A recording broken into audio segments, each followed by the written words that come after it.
हज़रत ईसा अलैहिस्सलाम एक दिन पढ़ रहे थे इंजील, तो आपने नबी पाक का तज़किरा पढ़ा, उस सांप ने सुन लिया।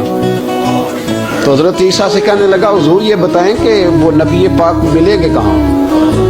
तो हज़रत ईसा फरमाने लगे कि मक्के में आएंगे और मदीने में रहेंगे। तो कहा मुलाकात कैसे हो सकती है? फरमाया चला जा मक्के। तो वो सांप 600 साल गारे सौर में, उसने 70 जगह पे सुराख किए। कितने साल बैठा रहा? बोल के बताइए। आप 6 घंटे बैठ के दिखाएं, सवाल ही नहीं पैदा होता। हम बड़े कमजोर हो गए। 600 साल वो सांप बैठा रहा, 600 साल और 70 उसने सुराख किए गारे सौर में। लेकिन वो भी आशिक था ना। और यहाँ मामला ये था कि अबू बकर सिद्दीक दुआ मांग के गए थे कि मैंने किसी को मौका नहीं देना, एक मैं हूँगा, दूसरा मेरा यार होगा। वो गारे सौर की तो लज्जत ही ये वाली थी, एक मैं एक मेरे महबूब। उसने 70 सुराख किए हुए थे। जनाब अबू बकर सिद्दीक ने कहा हुजूर आप ठहरे, मैं जरा भी आया सफाई करके। तो नबी करीम अलैहिस्सलाम रुके तो अबू बकर सिद्दीक ने कहीं पगड़ी फाड़ के रखी, कहीं चादर फाड़ के रखी, इतने सुराख बंद किए तो जो एक रह गया वहां एड़ी रख दी।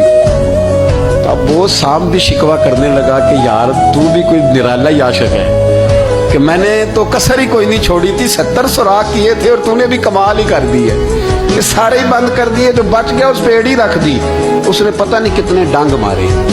सांप का जब डंग लगता है तो वजूद में बहुत ज्यादा गर्मी पैदा होती है।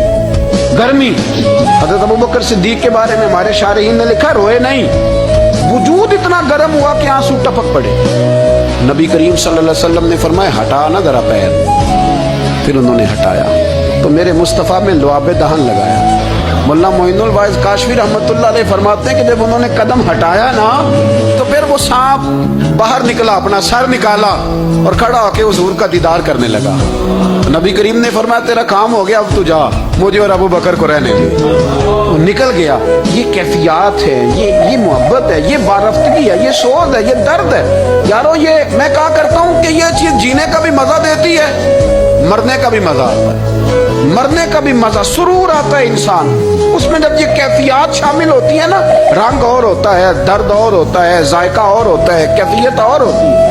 फिर कोई शौक नहीं रहता आला कपड़ों का, बड़ी गाड़ी का, लंबे चौड़े मामलात का। फिर तो इंसान ढूंढता फिरता है, कोई मुझे महबूब की बात सुनाए, कोई उसकी शान में कोई शेर सुनाए, कोई उसका जिक्र सुनाए, कोई मिल जाए ना कभी कि मेरे तार छेड़ दे, कोई मिले, कोई बात करे, कोई जिक्र करे। फिर इंसान ढूंढता फिरता है उन लफ्जों को, उन लोगों को जो पकड़ के दरवाजा रसूल सल्लल्लाहु अलैहि वसल्लम की बारगाह तक ले जाएं। बड़ा प्यार किया मेरे करीम महबूब।